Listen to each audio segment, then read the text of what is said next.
Marmara Üniversitesi Mühendislik Fakültesi'nin 2023-2024 akademik yılında dereceye giren öğrencilerimize Nihat Sayar Eğitim Vakfı tarafından özel bir ödül takdimi gerçekleştirilecektir.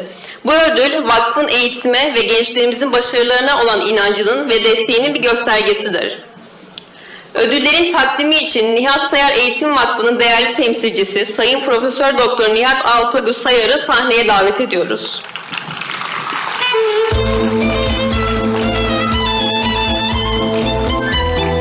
Birincilik ödülünü alan öğrencimiz Ozan Durgut, ikincilik ödülünü alan öğrencimiz Alper Kerse ve üçüncülük ödülünü alan öğrencimiz Fırat Bakıcı'yı sahneye davet ediyoruz.